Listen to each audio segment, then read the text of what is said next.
Assalamualaikum warahmatullahi wabarakatuh. Halo teman-teman semuanya, semoga kalian sehat dan selalu dalam lindungan Allah Subhanahu wa Ta'ala. Malam ini, aku mau mengajak kalian masuk ke sebuah kisah dari daerah Komal, Pemalang, tentang sebuah warung apem yang konon tak pernah sepi dan rahasia menyeramkan yang tersembunyi di balik aromanya. Mari kita mulai. Namanya Sari, seorang janda muda beranak satu yang tinggal di kawasan dekat Pasar Komal Lama. Rumahnya sederhana, berdinding papan, berada persis di ujung gang kecil yang langsung terhubung dengan area pasar. Setelah ditinggal suami akibat kecelakaan motor di jalur Pantura, Sari harus membesarkan anak sematawayangnya, Reno, seorang bocah berusia 9 tahun yang pendiam tapi cerdas. Untuk bertahan hidup, Sari memutuskan membuka warung kecil yang menjual apem hangat, kue tradisional berbahan tepung beras dan santan yang biasanya hanya laris saat menjelang acara adat. Tapi Sari mencoba keberuntungan. Ia menjualnya setiap hari di depan lapaknya yang terbuat dari triplex dan tenda biru tipis. Awalnya biasa saja, pembeli hanya 2-3 orang. Tapi pagi di hari ke-7 terjadi hal yang ganjil. Warung Sari tiba-tiba dipenuhi orang. Bukan hanya pembeli yang memang sering lewat, tetapi juga wajah-wajah asing yang bahkan pedagang lama di pasar belum pernah lihat. Antrean mengular dari depan lapak sampai hampir menyentuh pintu masuk pasar. Para pedagang sekitarnya sampai geleng-geleng. Tak percaya, Sar, ini kamu pakai apa? Kok bisa rame gini? Tanya Bu Lilis, penjual sayur yang lapaknya persis di samping warung apem. Sari tersenyum kikuk. Wah, nggak pakai apa-apa, Bu. Aku juga bingung. Kok bisa ramai? Padahal hatinya benar-benar heran. Kemarin ia hanya merasa aroma apemnya lebih harum daripada biasanya, tapi tidak menyangka bisa seramai ini. Bahkan ada pembeli yang rela menunggu berjam-jam hanya untuk sekotak apem, yang membuat Sari semakin bingung. Bahan apemnya masih sama, tepung berasnya dari kios langganan Bu Ratri, santannya masih ia parut sendiri dengan alat sederhana di rumah. Tidak ada yang berubah kecuali satu hal kecil yang terus mengganggu pikirannya. Setiap malam sebelum subuh, dapurnya mengeluarkan wangi manis seperti bunga kenanga. Padahal ia tidak pernah menyimpan bunga apapun. Tapi Sari mengabaikan itu. Baginya, rezeki ya diterima saja. Suatu malam, setelah menutup warung lebih awal karena apemnya habis sebelum sore, Sari pulang dan memeriksa dapurnya yang sempit. Lampu bohlam kuning yang menggantung membuat bayangan perabotan terlihat lebih panjang dari biasanya. Sari membersihkan tungku tanah liatnya, mengelap sisa adonan di meja, lalu mengambil air panas buat mandi Reno. Saat itulah sesuatu terjadi. Ketika ia hendak mengambil loyang di pojok dapur, dari belakang terdengar langkah kaki pelan, lembek, seperti telapak basah menapak lantai. Tap, Sari spontan berbalik. Jantungnya berdegup cepat. Reno, kamu di dapur? Tidak ada jawaban. Ia maju selangkah, menatap lorong kecil menuju ruang depan. Sepi, tidak ada siapa-siapa. Sari menghela napas dan menenangkan diri. Mungkin tikus, pikirnya. Namun saat ia kembali ke tungku, matanya langsung membesar di balik tirai kumal yang menjadi sekat antara dapur dan ruang depan. Dia melihat sebuah kaki, hanya kaki, tanpa tubuh. Kulitnya pucat, licin, seperti habis direndam air. Diam berdiri di balik tirai, ujung jarinya menghadap dapur. Sari terkesiap, tubuhnya membeku. Astagfirullah. Ketika ia berkedip, kaki itu menghilang, seperti tidak pernah ada. Sari mundur perlahan, mengambil napas yang tidak teratur. Kakinya goyah, tangannya dingin. Ia tidak tahu apakah itu bayangan atau kenyataan. Tapi satu hal yang pasti, sejak malam itu ia selalu merasa ada sesuatu di dapurnya. Sesuatu yang tidak terlihat tapi hadir. Esok paginya, warung Sari kembali padat, bahkan lebih ramai dari sebelumnya. Aroma apemnya seperti menarik orang dari jauh. Namun, Bu Lilis memperhatikan sesuatu. Sar, tadi malam dari arah dapurmu kayak ada suara orang jalan. Kamu lagi masak? Sari menelan ludah. Enggak, Bu, Aku tidur cepat. Bu Lilis mengangguk. Namun raut wajahnya menunjukkan rasa ragu. Ya udah, hati-hati aja. Kadang kalau rezeki datang terlalu cepat, suka ada harga yang ikut menyusul. Sorry, tertegun. Kata-kata itu membekas. Tapi bagaimana ia bisa curiga pada rezeki ini? Apemnya laris, warungnya ramai, dan Reno bisa sekolah tanpa kekurangan. Sari memilih percaya pada logika. Semua ini hanya keberuntungan. Setidaknya, itu yang ia yakini. Sampai nanti, ketika malam demi malam, wangi bunga kenanga itu semakin pekat. Dan langkah kaki di dapur semakin sering terdengar. Bahkan ketika Ea sedang memasak, warung apem Sari memang tidak pernah sepi. Tapi bukan hanya manusia yang mengantri apemnya. Pagi itu, setelah warungnya kembali ramai sejak subuh, Sari harus bolak-balik ke dapur karena air bersihnya habis. Untuk membuat apem, ia butuh air yang banyak untuk adonan, untuk mencuci alat, dan untuk membersihkan tungku. Biasanya ia membeli air galon, tapi karena pembeli membludak, airnya cepat habis. Akhirnya, dengan terpaksa, ia membawa 2 ember kosong dan berjalan menuju Sungai Komal, sebuah sungai besar yang mengalir melewati tepian pasar. Banyak warga masih menggunakan air sungai itu untuk mencuci, meski hanya beberapa yang berani mengambil airnya untuk memasak. Sari tahu, seharusnya ia tidak mengambil air sungai untuk makanan. Namun pikirannya hanya satu, aku tidak boleh mengecewakan pembeli. Mereka sudah rela antri. Ia turun ke tangga beton yang mengarah ke tepi sungai. Udara masih dingin dan kabut tipis menggantung di atas permukaan air. Dari kejauhan, suara klakson kendaraan di jalur pantura samar-samar terdengar. Namun di bawah jembatan, tempat Sari berdiri sekarang, suasananya jauh lebih sunyi. Terlalu sunyi, ia jongkok, membenamkan ember ke dalam air. Air sungai mengalir pelan, tenang, seperti menunggu. Sari menghembuskan napas, mencoba menenangkan pikirannya yang masih dihantui bayangan kaki tanpa tubuh malam itu. Saat ia mengangkat ember pertama dan hendak mengisi yang kedua, tiba-tiba terdengar suara lirih dari bawah jembatan. Pelan, serak, seperti suara perempuan memanggil dari dalam air. Sari, sorry memeting, angin pagi berhembus lembut. Tapi suara itu jelas, terlalu jelas. Ia menatap ke sekeliling. Tak ada siapapun. Di tangga sungai, hanya ada dirinya. Namun ketika ia hendak mengangkat ember kedua, suara itu muncul lagi lebih dekat. Sari, kemari. Sari buru-buru berdiri, jantungnya melonjak hingga ke tenggorokan. Ember hampir terjatuh dari tangannya. Siapa itu? Teriaknya dengan suara bergetar. Tak ada jawaban, hanya riak kecil di permukaan air. Seperti ada sesuatu yang bergerak di bawahnya. Sari mengatur napas. Mungkin cuma suara dari atas. Mungkin warga lewat. Pikirnya mencoba menenangkan diri. Tapi saat ia melangkah naik dengan 2 ember penuh, seseorang tiba-tiba berdiri di tangga paling atas. Sari hampir menjatuhkan embernya lagi. Pria tua itu menatapnya tajam. Wajahnya keriput, rambutnya putih kusut, dan matanya merah seperti habis begadang semalaman. Dialah Mbah Gringsing, penjaga sungai yang terkenal aneh, tapi dihormati warga sekitar. Ngapan jupuk banyu ning kene enduk? Tanya Mbah Gringsing, suaranya parau namun tegas. Sari menelan ludah. Air aku habis Mbah, pembeli ramai. Jadi aku butuh cepat. Mbah Gringsing menatap ember itu lama.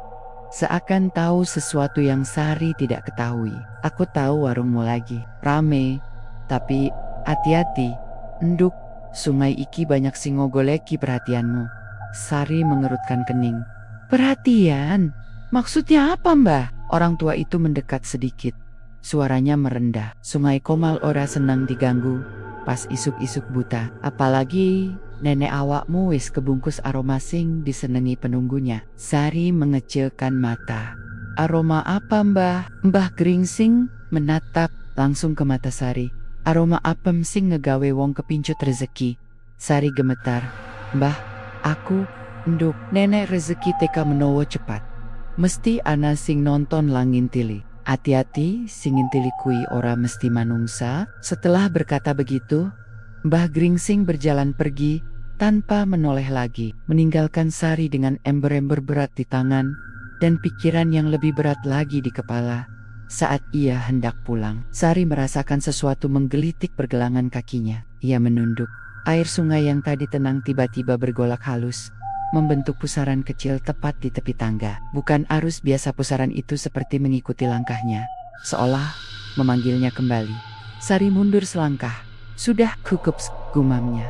Lalu cepat-cepat naik ke atas.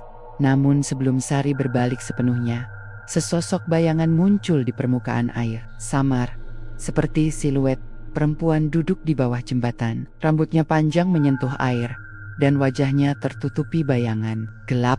Sari membeku. Bayangan itu menoleh ke arah Sari, meski tidak terlihat jelas. Sari bisa merasakan tatapan itu menyentuh kulitnya seperti hawa dingin. Sari, suara itu muncul lagi, lebih jelas, menggema seakan berasal dari dasar sungai. Sari langsung berlari. Ember bergoyang di tangannya. Air tumpah ke tanah. Nafasnya tersengal. Langkahnya hampir tersandung batu. Ia tidak menoleh, tidak berani memastikan apakah bayangan itu mengejarnya atau tidak. Sesampainya di rumah, Sari langsung menaruh ember di dapur dan menutup pintu rapat-rapat. Namun ada sesuatu di dekat tungku yang membuatnya berhenti. Di sana tergeletak sebungkus bunga kantil basah, meneteskan air seperti baru diambil dari sungai. Sari memeteng. Ia tidak pernah membeli bunga itu. Ia tidak pernah membawanya pulang, dan tidak ada siapapun yang masuk ke dapur selain dirinya. Dengan tangan gemetar, ia menyentuh plastik bungkusnya. Begitu disentuh, wangi manis segera menyengat, wangi yang sama dengan yang ia cium setiap malam. Di dapur, ya Allah, bisiknya lirih. Di saat itu Reno masuk dari ruang depan. Bu, kenapa? Mukanya pucat banget. Sari tersenyum tipis, mencoba menutupi rasa takutnya. Tidak apa-apa nak, ibu cuma capek. Reno menatap bunga kantil itu. Bu, tadi pagi aku dengar pintu dapur kebuka sendiri. Aku kira ibu yang keluar. Sari menelan ludah. Pintu dapur tidak pernah ia buka pagi ini. Lalu suara dari sungai Komal, bunga kantil basah, langkah kaki di dapur. Semua itu merangkai satu benang merah yang mulai menjerat hidupnya. Benang yang semakin lama semakin kencang dan semakin dingin. 3 hari setelah kejadian di sungai Komal, warung Sari semakin ramai. Pembeli datang dari berbagai sudut Komal, bahkan ada yang dari luar kota. Semua memuji rasa apemnya yang lembut dan aromanya yang beda dari yang lain. Namun, semakin ramai warungnya, semakin sering pula Sari merasakan hal-hal janggal di dapur. Setiap malam, wangi bunga kantil semakin kuat. Kadang terdengar suara seperti seseorang berjalan mondar-mondar di belakang rumahnya. Dan setiap kali Sari menutup warung, ia selalu merasa ada yang mengawasinya dari celah tirai. Pada hari itu, ketika stok kayu bakarnya habis, Sari terpaksa pergi ke alas randu gede, sebuah hutan kecil yang terletak tidak jauh dari perkampungan Komal. Warga sekitar sering mengambil kayu bakar di sana, tapi ada pula yang memilih menjauhinya karena beberapa bagian hutan itu dianggap angker. Sari tahu, tapi ia tak punya pilihan lain. Siang itu terik, namun begitu ia masuk ke dalam alas randu gate, suhu udara tiba-tiba menurun. Pohon randu besar menjulang tinggi dengan akar yang menjalar ke sana-sini seperti tangan yang ingin menangkap apapun yang lewat. Burung-burung tidak bersuara, daun-daun tidak bergerak. Sunyi, seakan hutan itu sedang menahan napas. Sari menggendong karung kecil dan membawa kapak tumpulnya. Ia berjalan perlahan, mencari batang kayu kering. Bismillah, bisiknya setiap langkah. Setelah beberapa menit, ia menemukan sebatang kayu besar yang tumbang dan mulai memotongnya. Suasana begitu hening, sehingga suara kapak memecah kesunyian, seperti sesuatu yang tidak seharusnya terdengar di tempat itu. Tok, tok, tok. Sari berhenti sebentar untuk mengatur napas, dan saat itulah ia mendengar sesuatu. Suara kain kebaya berdesis, seperti seseorang berjalan sambil menggesekkan kain pada dondon, pelan, teratur, mendekat. Sari memutar badan. Siapa? Tak ada jawaban, tapi dentingan halus seperti gelang perak terdengar dari antara semak-semak. Jantungnya mulai berdegup cepat. Kemudian, dari balik pohon randu besar, muncul seorang perempuan. Usianya tampak sebaya Sari, memakai kebaya lusuh berwarna hijau kusam. Rambutnya panjang, terurai tak rapi, namun wajahnya terlalu pucat untuk ukuran manusia. Perempuan itu tersenyum tipis, senyum yang tidak menyentuh matanya. Lagi golek kayu, enduk, suaranya lirih, namun jelas. Sari bergidik, "Iya bu, mbak, rumah saya kehabisan kayu. Maaf kalau saya masuk terlalu dalam." Perempuan itu melangkah pelan, suaranya seolah menggeser dedaunan tanpa bunyi. "Inti, apa-apa? Alas iki dududueke, sopo-sopo, sing penting aiso dijaga." Sari mengangguk, meski ada rasa takut yang sulit dijelaskan. Perempuan itu menatap karung kecil di tangan Sari. "Kau dodel apem ning pasar tuh?" Sari terkejut. "Iya, mbak. Dari mana mbak tahu?" Perempuan itu tersenyum lebih lebar, tapi senyumnya tidak terlihat wajar. "Aku ngerti, wong aromane nanti tekan kene, aroma apem sampai hutan." Sari hanya bisa diam. Perempuan itu maju satu langkah, menatapnya lebih dalam. "Enduk, nenek kowe pengen apemu tambah laris, aku duwe resep." "Resep sing ora wong liya ngerti." Sari mengerutkan kening. "Resep?" Perempuan itu mengangguk perlahan. "Resep sing aiso narik rezeki, tapi kudu ana syarate." Sari menelan ludah. "Apa syaratnya?" Perempuan itu mendekat, sehingga Sari bisa mencium aroma aneh dari tubuhnya. Wangi bunga kenanga bercampur bau lembab tanah basah. "Saben jam 1 bengi, kau kudu ngegawe apem pisanan lan ninggalne ing cedak tungku. Ora usah dipangan, ora usah dicupuk wong. Kuwi kanggo sing enjaga rezekimu." Sari terdiam. Secepat warungnya laris, secepat itu pula ia merasa ada yang tidak beres. Tapi perempuan ini bicara seolah ia tahu segala yang terjadi. Perempuan itu menatap wajah Sari lekat-lekat. "Enduk, uripmu angel tuh. Aku ngerti, nek rezeki wis teka, ojo ditolak. Kowe mong butuh nindakake syarat cilik iki. Mong apem setunggal, ora bakal ana sing ciloko." Ada nada meyakinkan, halus, dan memaksa dalam suaranya. Suara seperti itu dapat menjebak siapapun yang sedang terhimpit keadaan. Sari menendek, hatinya bimbang. Apa itu tidak apa-apa mbak? Tidak ada bahaya." Perempuan itu tersenyum pelan, senyum yang tidak memiliki sedikit pun kehangatan. "Sing enjaga rezeki, ora bakal nganggu nenek kowe manut aturan. Ora ana ting gratis nang donya iki, enduk." Sari menggigit bibir. Air matanya hampir menetes ketika ia mengingat Reno. Jika warungnya sepi lagi, ia tidak tahu bagaimana menghidupi anaknya. Dengan tangan gemetar, ia mengangguk. "Jika itu syaratnya, saya terima." Perempuan itu mendadak berhenti tersenyum. Wajahnya kosong, matanya hitam pekat seperti kolam yang tak memiliki dasar. "Apem pisanan, jam 1 bengi. Ojo nganti lali." Dan sebelum Sari sempat bertanya lebih jauh, perempuan itu berbalik dan menghilang di antara pohon-pohon. Tidak ada suara langkah, tidak ada daun terinjak, seperti kabut yang pecah tertiup angin. Sari terpaku lama, sampai akhirnya menyadari sesuatu. Ia tidak mendengar suara burung, jangkrik, atau angin sejak perempuan itu muncul. Hutan seolah-olah membungkam dirinya selama pertemuan itu. Sari pulang dengan kayu bakar secukupnya, dadanya berat. Tapi malam itu, ketika jam menunjuk pukul 1, ia berdiri di dapur, membuat apem pertama. Tangannya gemetar ketika menaruh apem itu di dekat tungku. Dan dari kegelapan dapur, ia mendengar langkah lembek itu lagi. Tap, tap. Sorry man. Mata mencoba meredam ketakutannya. Namun saat ia membuka mata, ia melihat bayangan seseorang berdiri di sudut dapur tinggi, kurus, dan membungkuk, tidak bergerak, tidak bernapas, hanya mengawasi apem yang ia letakkan. Untuk pertama kalinya, Sari menyadari, bukan ia yang sedang memasak untuk pembeli, tapi ia sedang memasak untuk sesuatu yang tak terlihat. Dan itu baru permulaan. Sejak malam pertama ia menaruh apem jam 1 dini hari, hidup Sari berubah pelan-pelan, tidak dengan cara yang ia sadari segera, tetapi dengan cara yang merayap masuk, seperti kabut dingin yang menyusup lewat celah-celah dinding rumah. Warungnya semakin laris, pembeli datang lebih pagi, pulang lebih malam. Ada yang membeli banyak tanpa menawar, ada pula yang kembali 2 atau 3 kali sehari.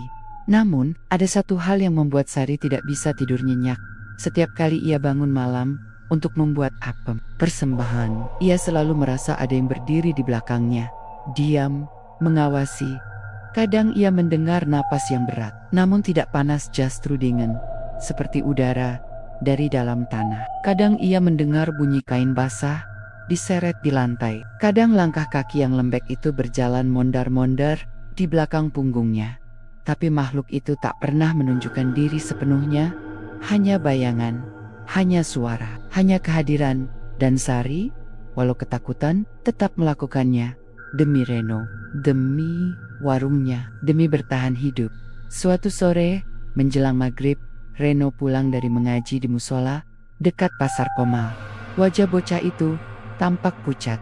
"Bu, aku mau cerita." Sari sedang menutup tenda biru warungnya, lalu memandang Reno dengan senyum kelelahan. "Ada apa, Nak?" Reno mengusap lengannya gelisah. "Tadi waktu pulang, aku lihat sesuatu di depan rumah." Sari mengerutkan kening. "Apa?" Perempuan pakai kebaya hijau, rambutnya panjang, berdiri sambil lihat rumah kita. Suara Reno, waktu aku panggil, dia hilang, Bu. Beneran hilang. Kayak asap. Sari langsung memeluk Reno. "Jangan ngomong sembarangan. Mungkin cuma orang lewat." Reno menggeleng cepat. "Bukan orang lewat, Bu. Orang lewat nggak bisa hilang gitu." Sorry, Tersik. Ia tahu siapa yang dimaksud Reno. Perempuan yang ditemuinya di alas randu gede. Perempuan yang memberikan syarat itu. Selama ini, ia pikir perempuan itu hanya makhluk halus yang menampakkan diri sekilas. Tapi sekarang, perempuan itu mengikuti sampai ke rumahnya. Sari mulai resah, sangat resah. Tiba malam X. Sejak perjanjian itu dimulai, Sari bangun tepat pukul 1. Tubuhnya lelah, matanya memerah. Namun ia tetap menyalakan tungku dan membuat apem 1 biji. Dapur terasa dingin sekali, lebih dingin dari biasanya. Ketika apem matang, ia meletakkannya di atas piring kecil, dekat tungku. Ia lalu mundur 3 langkah, seperti biasanya. Namun kali ini, makhluk itu menunjukkan lebih banyak dari sebelumnya. Dari sudut dapur, bayangan tinggi itu bergerak, pelan, membungkuk, seperti tubuh yang sudah lama dibiarkan membusuk di dasar sungai. Sari terpaku, dingin menusuk tulang-tulangnya. Makhluk itu apapun bentuknya menjulurkan tangan yang sangat panjang, dengan jari-jari kurus dan kuku hitam mengilap, dan ia melihat sesuatu yang membuat perutnya mual. Kulit tangan itu berkerut, seperti kulit yang direndam air selama berjam-jam. Makhluk itu mengambil apem tersebut, dan untuk pertama kalinya, Sari mendengar suaranya. Bukan suara manusia, bukan suara perempuan seperti yang ditemui di hutan, tapi suara berat dari tenggorokan yang dipenuhi air. Jangan sampai berhenti. Sari jatuh terduduk, menutup mulutnya dengan kedua tangan agar tidak berteriak. Air mata mengalir begitu saja. Makhluk itu perlahan memakan apem tersebut, bukan dikunyah tetapi ditelan utuh. Saat piring kosong, makhluk itu menghilang ke dalam kegelapan, meninggalkan bau bunga kenanga yang sangat kuat, hingga membuat dada Sari sesak. Keesokan paginya, Sari hampir pingsan di warung. Kepalanya pening, matanya berkunang, dan bibirnya pucat. Bu Lilis tetangga lapaknya langsung mengusap punggung Sari dan memaksanya duduk. "Sar, kamu ini kenapa? Kok makin hari makin tuwek tampilannya?" Sari memaksakan senyum. "Capex, Bu, pembeli rame." Bu Lilis menggeleng tegas. "Capek kok rasanya kayak habis disedot energi." "Kamu itu hati-hati, Sar. Saya merasa warungmu ada yang aneh." Sari menunduk. "Bu, maksudnya apa aneh?" Bu Lilis menatapnya tajam. "Tiap saya lewat warungmu pas subuh, saya selalu lihat bayangan tinggi berdiri di belakangmu. Awalnya, saya kira suamimu. Ternyata kamu kan sudah nggak punya suami." Darah Sari terasa berhenti mengalir. Bayangan tinggi, makhluk itu selama ini Bu Lilis juga bisa melihatnya. Sari ingin bertanya lebih jauh, tapi tiba-tiba Bu Lilis menggenggam tangannya. "Eret Sar, kamu ngapain? Ceritain ke saya sekarang. Jangan sampai kamu ngelakuin pantangan." Pantangan apa, Bu? Sari panik. Bu Lilis menatapnya lama. Wajahnya serius. Pantangan pesugihan apem Komal. Sorry, Torget, ada legenda itu. Iya, baru mendengarnya. Sekarang, Bu Lilis menatap sekeliling, memastikan tak ada pembeli dekat mereka. Lalu ia berkata pelan, "Si ngerawat pesugihan iki suka marah kalau syaratnya tidak dilakukan. Tapi paling bahaya kalau kamu secara tidak sengaja melanggar pantangan utamanya." Sari menelan ludah. Pantangan utama? Apa, Bu? Bu Lilis mendekat. Suaranya nyaris berbisik. "Jangan pernah biarkan anakmu makan apem pertama." Menyentuhnya. Itu pantangan paling fatal. Darah Sari serasa dingin. Apem pertama yang ia letakkan setiap jam 1 dini hari yang diambil makhluk itu. Ia ingat sesuatu. 2 malam lalu pukul 5 pagi Reno sempat masuk dapur dan bertanya, "Bu, boleh nggak aku makan apem yang di piring itu?" Saat itu Sari menjawab cepat, "Nggak boleh, itu masih panas." Padahal sebenarnya apem itu adalah sisa persembahan yang makhluk itu tidak sentuh. Sudah sangat dekat dengan pantangan itu. Nyaris tertimpa akibat yang tak bisa ia bayangkan. Sari berdiri terguncang. Ia merasa tubuhnya goyah. Ketakutan yang lebih dalam dari apapun mulai menghimpit dadanya. Ia sadar, ia sudah masuk terlalu jauh. Dan makhluk itu penunggu rezekinya tidak akan melepaskannya begitu saja. Lebih buruk lagi, pantangan itu masih tersembunyi. Masih bisa ia langgar tanpa sengaja. Dan jika itu terjadi, warung apem Sari bukan hanya kehilangan pembeli. Ia bisa kehilangan sesuatu yang lebih berharga. Nyawa Reno. Angin dini hari kembali berputar aneh di sekitar rumah Murni. Setelah kejadian di jembatan kecil Komal yang hampir menyeretnya ke dunia lain. Tubuhnya seakan kehilangan keseimbangan. Namun, ia tetap dipaksa bangun oleh suara lirih dari dapur. Seolah seseorang sedang memindahkan tampah dengan hati-hati. Murni duduk perlahan, memeriksa jam dinding 02,43 WIB, hampir sama seperti waktu-waktu ketika kejadian aneh selalu muncul. Ia menarik napas panjang, lalu berdiri dengan langkah limbung.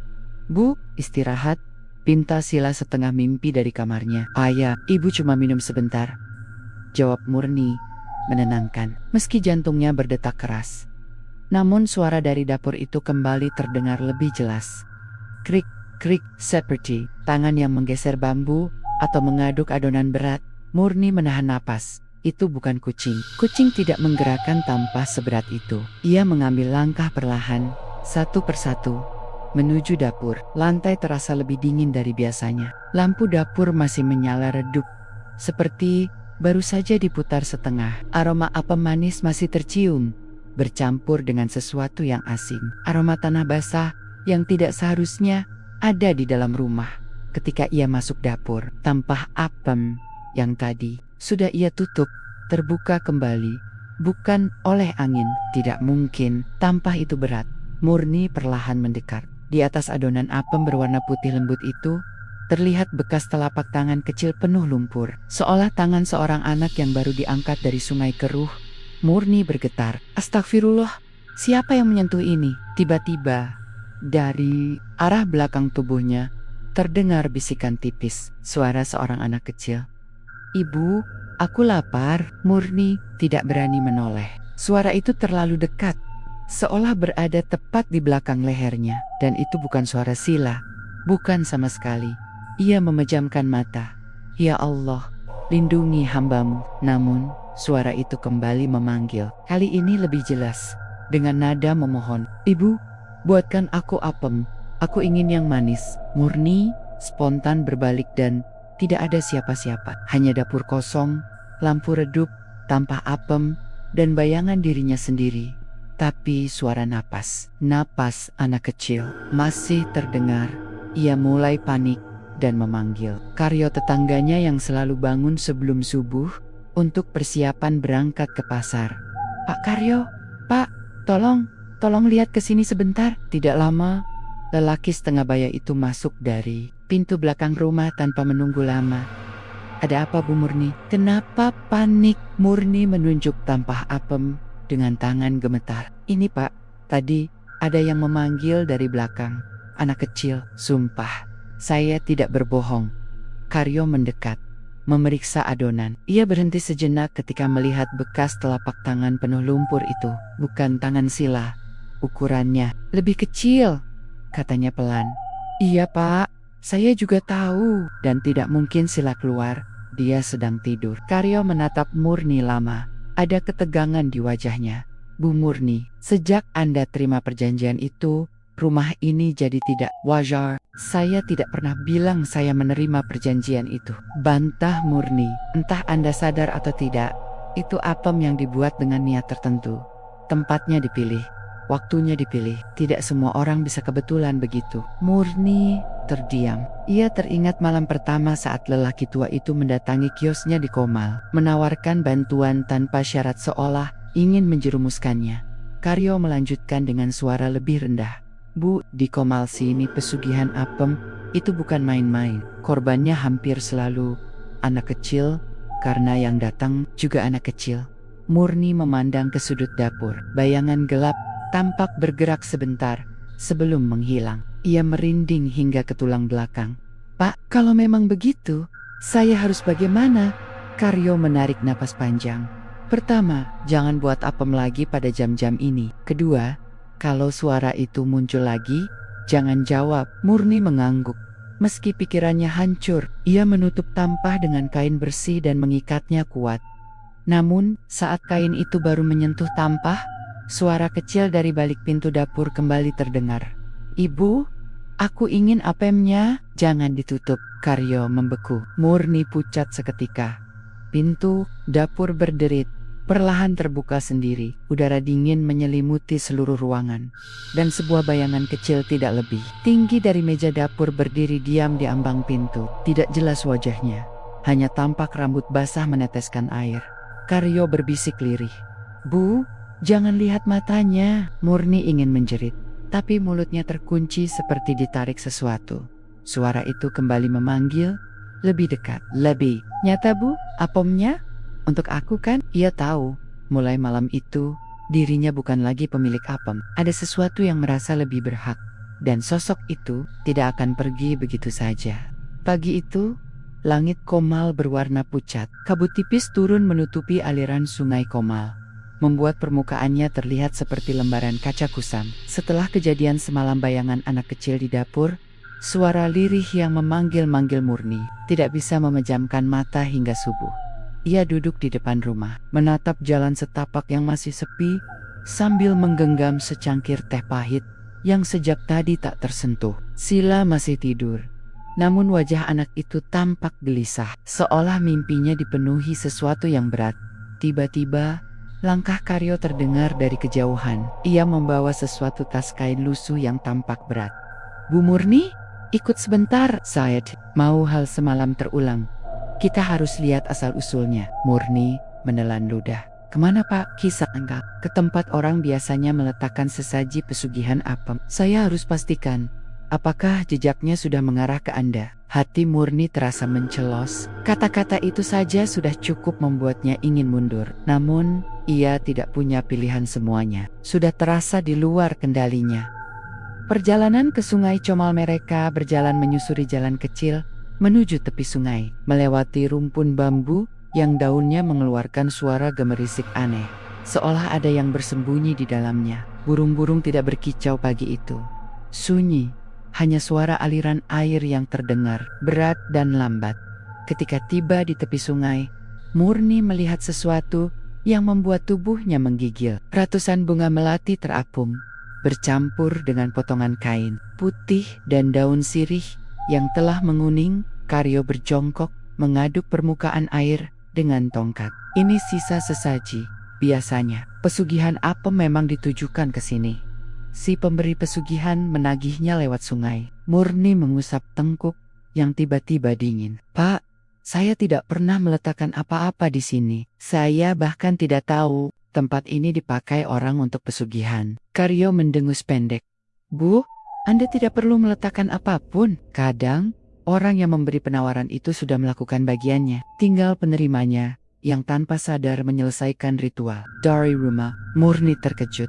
Tidak mungkin, saya cuma buat apem untuk jualan, itu saja. Namun suara lirih dari air tiba-tiba muncul seolah ada seseorang yang berbicara dari bawah permukaan sungai. Terlalu tipis untuk dimengerti, tapi cukup jelas untuk membuat bulu kuduk berdiri. Murni menarik tangan Karyo. Panik. Pak, itu suara apa? Karyo menatap sungai tanpa kedip. Jangan bersuara. Tapi suara itu makin jelas. Ibu, sini, aku di sini, jangan pergi. Suara anak kecil. Suara yang sama seperti di dapur semalam. Suara yang tadinya terdengar jauh, kini muncul dari tempat yang sangat jelas. Dasar sungai Komal. Murni memeluk dirinya sendiri. Tubuhnya menggigil hebat. Pak, itu suara yang sama. Suara di rumah. Karyo akhirnya membuka tas kainnya dan mengeluarkan sesuatu. Segenggam bunga kenanga, seutas benang merah, dan garam kasar.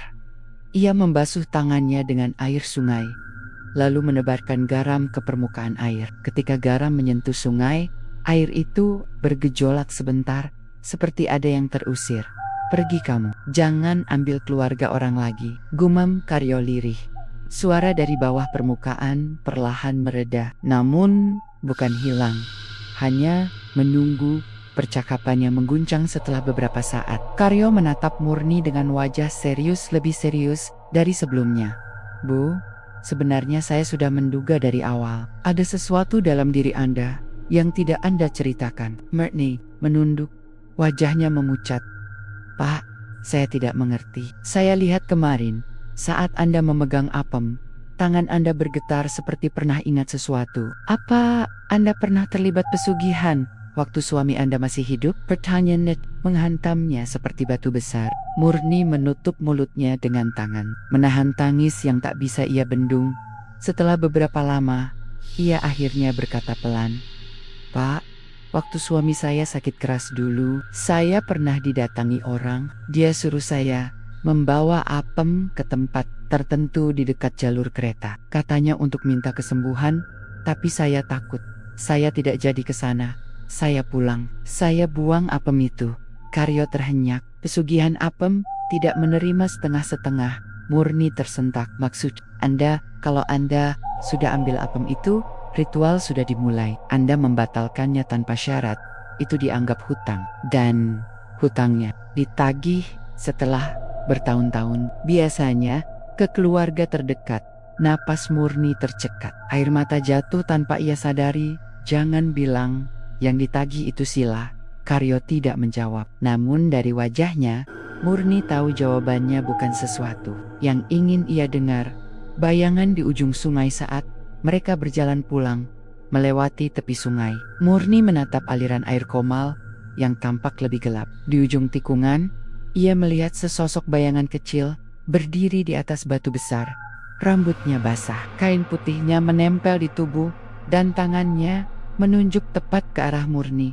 Ibu, aku. Suara itu memecah udara, menggema seperti berasal dari segala arah. Murni menjerit ketakutan, memeluk Karyo yang cepat menariknya menjauh.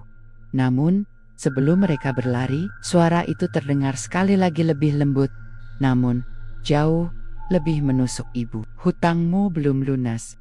Petang turun perlahan di Komal, membawa angin yang terasa lebih dingin dari biasanya. Rumah Murni tampak muram, seperti menyimpan sesuatu yang tidak ingin diketahui siapapun. Sejak pulang dari sungai Komal, pikirannya tidak pernah berhenti berputar kata-kata. Sosok itu terus menggaung di telinganya. Ibu, hutangmu belum lunas. Kata-kata yang seakan mengunci seluruh napasnya. Sila duduk di ruang tamu, menggambar sesuatu di buku kecilnya. Murni menghampiri, berusaha bersikap biasa. Sila, gambar apa nak? Ini bu, jawab Sila sambil menunjukkan hasil gambarnya. Gambar itu membuat Murni terpaku. Sebuah sungai gelap, dan seorang anak kecil berdiri di atas batu besar. Rambutnya basah, persis seperti yang Murni lihat di sungai Komal. Sila, kamu lihat ini dari mana? Anak itu mengangkat bahu. Tadi malam dia datang ke kamar Sila. Katanya mau main nanti malam. Jantung Murni berhenti berdetak sejenak. Dia bilang apa lagi? Sila memutar pensilnya sambil tersenyum polos. Katanya, apem ibu itu enak. Dia ingin makan di dapur. sama Sila. Murni menggenggam tangan anaknya. Telapak tangannya berkeringat dingin. Ia menatap mata Sila. Mata anak itu tampak lelah, seperti ada sesuatu yang menempel dan menguras energinya. Tak ada waktu lagi membuka luka masa lalu. Murni mengambil napas panjang, lalu duduk di samping anaknya. Sila, dengarkan, Ibu. Baik, kalau nanti malam kamu dengar suara apapun yang memanggilmu, jangan dibalas, jangan keluar dari kamar. Janji ya? Sila menatap ibunya lama. Bu, tapi dia bilang ibu sudah janji sama dia. Kalau ibu bohong, dia marah. Tubuh Murni melemas. Bayangan masa lalu kembali menghantam pikirannya. 5 tahun lalu, ketika suaminya masih hidup namun sakit keras, ia pernah hampir menyerah. Ia ingin menyelamatkan suaminya, dan seorang lelaki asing muncul seperti jawaban singkat. Ayah Deberry tanpa apem dan disuruh membawanya ke tempat tertentu, namun rasa takut membuat Murni kabur. Dan kini, janji yang tak diselesaikan itu kembali menuntut. Ia menutup wajahnya dengan kedua tangan, menahan isak. Ya Allah, kenapa baru sekarang? Malam yang menentukan sekitar jam 0:57. WP, suara ketukan lembut terdengar dari arah dapur. Tok, tok, tok, sangat pelan, namun cukup untuk membuat jantung Murni serasa jatuh ke perut. Ia duduk di ujung pembaringan, menahan napas. Sila sudah ia selimuti dan ia peluk erat, meski anak itu mulai gelisah. Tok, tok, tok, kemudian disusul suara kecil menggema dari balik pintu dapur. Ibu, aku sudah datang. Murni menutup mulutnya agar tidak berteriak. Suara itu berjalan pelan seperti kaki kecil tanpa alas menginjak lantai dingin. Langkah-langkah itu semakin dekat, semakin jelas. Sila membuka mata. Bu, dia nyari ibu. Diam nak, diam dulu. Namun suara itu berkata lagi. Kali ini lebih dekat, tepat di balik pintu kamar. Ibu, kenapa sembunyi? Pegangan Murni pada tubuh Sila semakin kuat. Pintu kamar bergetar pelan, namun pasti seolah ada tangan kecil yang mendorongnya. Krik, daun pintu mulai membuka sendiri. Murni langsung berdiri dan menutupnya kembali. Pergi, jangan masuk sini. Tiba-tiba rumah menjadi sangat dingin. Seakan semua udara di ruangan tersedot keluar. Dan suara itu membalas dengan nada pelan, namun mengerikan. Ibu, apemnya untuk aku. Ibu janji, sekarang aku mau ambil. Pusaran kegelapan di dapur. Pintu dapur tiba-tiba terhempas terbuka. Super, angin hitam melesat masuk, membawa aroma tanah basah bercampur bunga kenanga. Murni melihat tampah apem di meja dapur. Tampah itu bergerak sendiri, miring, lalu jatuh ke lantai. Apem-apemnya berserakan. Namun, bukan itu yang membuat Murni menjerit. Di tengah apem yang berserakan, terdapat jejak kaki kecil berair, seolah seseorang baru keluar dari sungai dan berjalan melintasinya. Suara itu muncul lagi, kali ini songkat. Jelas, Ibu, aku mau Sila. Murni menutup pintu kamar sambil memeluk Sila. Tidak, ambil saya, bukan dia. Ruangan langsung hening. Lalu terdengar suara seperti tawa kecil. Pelan, tajam, dingin. Ibu, yang janji itu Ibu. Yang harus ikut, Ibu. Pintu kamar terbuka perlahan, dan dari celahnya, sosok anak kecil itu muncul. Tubuhnya basah, rambutnya meneteskan air sungai. Kain putihnya menempel di kulit pucatnya. Matanya hitam penuh, tanpa cahaya. Murni memundurkan tubuhnya, menutupi Sila dengan seluruh tubuhnya. Ampuni aku, tolong lepaskan anakku. Anak itu mendekat, langkahnya tanpa suara. Ibu, ikut aku ke sungai. Hutangmu selesai. Sila aman. Pengorbanan Sila mulai menangis. Bu, jangan pergi. Jangan tinggalin Sila. Air mata Murni mengalir deras. Ia tahu, inilah satu-satunya jalan. Pesugihan tidak pernah menginginkan tumbal yang tidak rela. Pesugihan ingin penerimanya sendiri menyelesaikan perjanjiannya. Murni berdiri perlahan, kakinya gemetar kuat. Ia menatap sosok itu tepat di matanya yang gelap. Kalau aku ikut kamu, jangan sentuh anakku lagi. Sosok itu mengangguk perlahan. Ayo Bu, tangannya terulur. Murni berjalan melewati Sila yang menjerit sambil meraih tangan ibunya. "Bu, jangan ikut dia, Bu." Namun Murni hanya tersenyum-senyum sedih. "Sila, ibu sayang kamu." Selalu, ia mengecup kening anaknya untuk terakhir kalinya, lalu menggenggam tangan sosok itu. Dalam sekejap, angin kencang menyapu ruangan. Dapur meredup, lampu berkedip-kedip, dan Murni dibawa berjalan menuju pintu belakang. Keluar, menuju kegelapan. Malam, sosok itu menuntunnya ke tepi Sungai Komal, tempat kabut menggantung tebal. "Bu, sini. Di sini ibu lunasi hutangnya." Murni menutup mata, pasrah. Air sungai mulai bergerak liar, seakan sedang menunggu. Dan dalam hitungan detik, keduanya menghilang ke dalam air. Hening. Epilog. Sunyi. Setelah hujan pagi berikutnya, warga Komal menemukan garis-garis kecil di tepi sungai, seperti bekas langkah seorang perempuan menuju air. Namun tidak ada tubuh, tidak ada jejak, hanya tampak apem yang mengambang di permukaan sungai. Apemnya masih utuh, tapi satu di antaranya memiliki bekas gigitan kecil. Di rumah, Sila duduk sendirian di dapur, memeluk buku gambarnya. Ia tidak menangis, hanya menatap kosong ke pintu yang terbuka.